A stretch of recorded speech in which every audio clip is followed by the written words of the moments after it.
महाभारत काल में कई अप्रिय घटनाएं घटी। बहुत सारी घटनाएं घटी, जिन घटना में से एक है द्रौपदी और कुत्ते की प्रसंग। कुत्तों को द्रौपदी से क्यों श्राप मिली, उस श्राप के कारण कुत्ता जाति का ही भविष्य कैसे बदल गया, इस घटना को जानने के लिए आप लोग इस वीडियो में बने रहे। वीडियो के माध्यम से जानकारी दे देंगे। इस घटना को जानने के लिए हमें थोड़े पहले से जानना पड़ेगा। एक बार जब द्रौपदी के पिता ने द्रौपदी की स्वयंवर सभा को आयोजन किया, उस सभा में अर्जुन गए। अर्जुन ने द्रौपदी को बाण से जीतकर, धनुर्युद्ध करके जीतकर लेके आए। आते ही कुंती से बोला कि माँ, मैं कुछ जीतकर लेके आया हूँ। माँ रसोई में खाना बना रही थी, बिना देखे कुंती ने बोला, अर्जुन अब जो लेके आए वो पांचों भाइयों में बांट दो। ऐसे बोलने से अर्जुन भी कुछ नहीं कर पाए और माँ पीछे मुड़कर देखती है तो अर्जुन ने द्रौपदी को लेके आए थे। तो इस कारण से जब द्रौपदी पांचाली हुई, पांचों भाइयों की पत्नी हुई, तो उनका बंटवारा होता था एक भाई का 1 महीना। जब ज्येष्ठ भ्राता जाते थे 1 महीना, तो उनकी चप्पल बाहर रहती थी, जुटा हुआ चप्पल, तो नेक्स्ट समय ऐसे कर करके उनका नंबर लगता था। एक बार क्या हुआ, द्रौपदी और युधिष्ठिर उस कमरे में बैठे हुए थे जहाँ वो लोग ठहरते थे और उनका गुप्तवास था। उस गुप्तवास में दोनों की मीठी मीठी बात हो रही थी और ऋतुदान हो रहा था। उसी समय अर्जुन आए।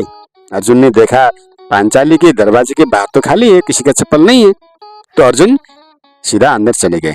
जाते ही द्रौपदी और युधिष्ठिर अपनी माया मोह में बैठे हुए थे। उस दृश्य को देखकर अर्जुन बहुत लज्जित हुए और दौड़ी दौड़ी बाहर आए।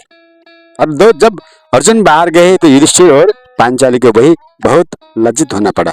और वो लोग बाहर आकर अर्जुन को पूछते हैं, आप बिना बताए कैसे आए? अर्जुन कहते हैं, मैं आपके बाहर चप्पल नहीं देखा इसलिए मैं अंदर आ गया, मेरी गलती नहीं है, पर मेरा चप्पल कौन लेके गया? जब तीनों ने देखा चप्पल नहीं था तो तीनों ने मिलकर चप्पल खोजा, तो चप्पल तो घर के कई दूर जगह में कुत्ता ले जाकर खिला रहा था।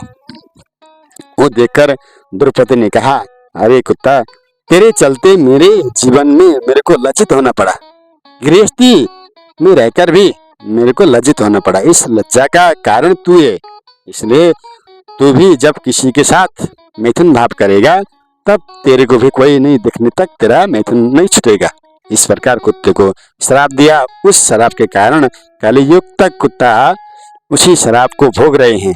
तो ऐसे प्रसंग आता है, जैसे सुनने में कई कहानियां भी आती है कि जब तक कुत्ता का मैथुन भाव को 100 आदमी नहीं देखते तब तक उनका मिथुन और सहवास नहीं छोड़ता। इसी कारण से वो कुत्ता को उस पाप का भागी बनना पड़ा, अभी तक वो भोग रहे हैं।